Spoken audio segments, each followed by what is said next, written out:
If you're looking for affordable gifts for somebody that's interested in cameras, well, this video might help you. Micro SD cards.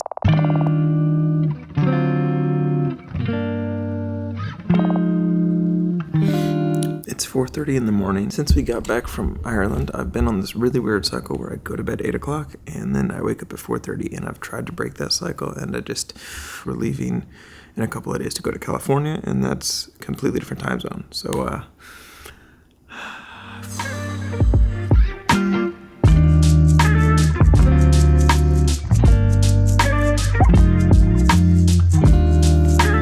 do you remember a couple of days ago I talked about possibly doing a series where I recommend cheap, inexpensive things for people that are interested in cameras? I think I might do a what to get a photographer series. Well, I completely failed and missed a couple of days, so I'm gonna do 3 of those today. If you're looking for affordable gifts for somebody that's interested in cameras, well, this video might help you.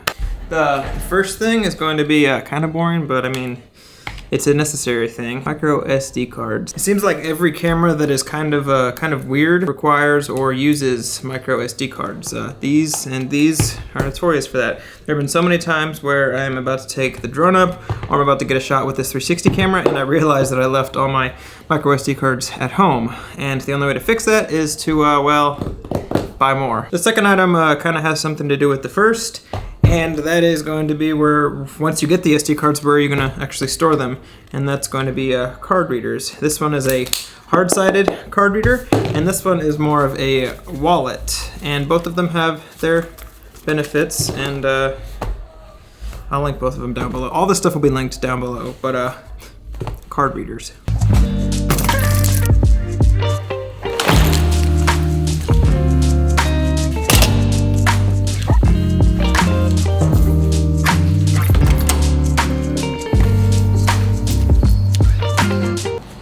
We haven't started our cars since we left for Ireland, and that was 2 weeks ago.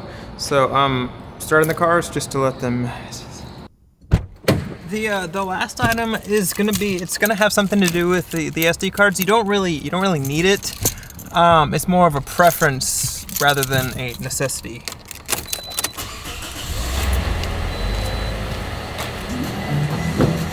I honestly didn't really see the value in getting one for the longest time.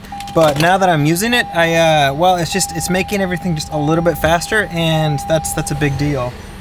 Simply put, it's just going to be a SD card reader. I realize that a lot of computers now have SD card readers, but if you're using a CF Express Type A or Type B or a micro SD, then you'll need some kind of adapter, and I just went ahead and got the expensive Sony. This right here works with their fancy CF Express Type A, but it's turned into every time I need to offload footage, I'll use it. If it's an SD card, micro SD, CF Express Type A, and it's so much faster. Instead of taking 10 to 15 seconds, it takes 2 to 3 seconds. And if you're offloading stuff all day long or over an extended period of time, that's that time adds up.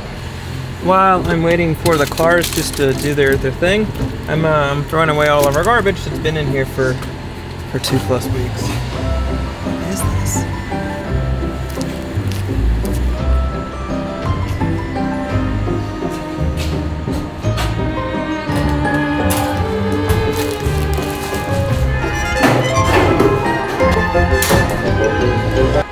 It's not my car.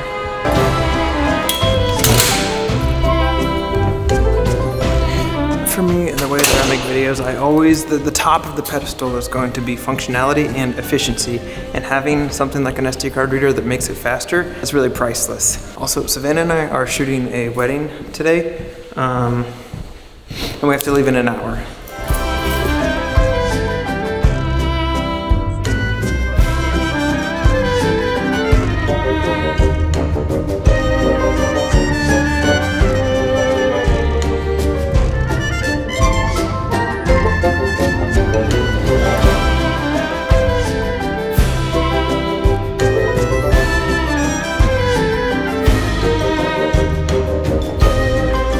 Well, we're here. Timeline for today is pretty loose. For those of you that have never shot a wedding, the timeline is just the schedule of events. Like an hour and 45 minutes until she gets into the dress, which is typically when everything kind of just woke up. I'm a little still asleep basically.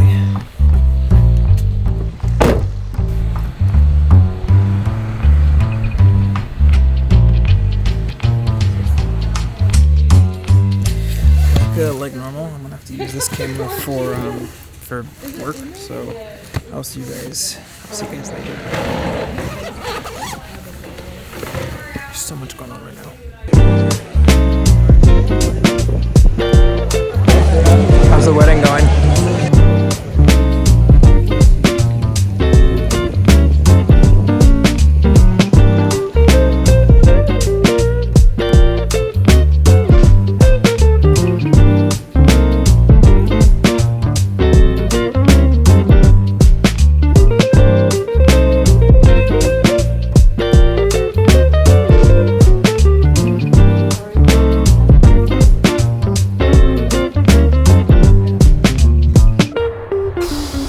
Hours.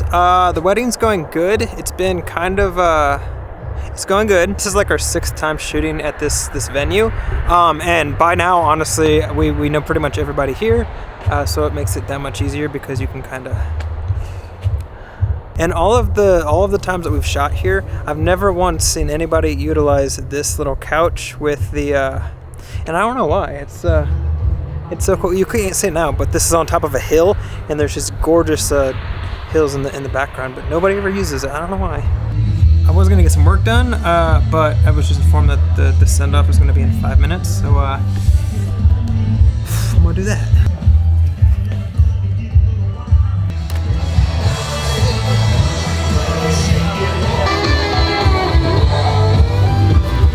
Typically for these send-offs, I use these NAN lights. They like light them just enough. Trick is to get them at 3600 Kelvin, so it's warm enough for the sparklers. Because if not, it can look really stupid. Does that look warm enough? Right product. Okay. Well, I think we're done. Good wedding.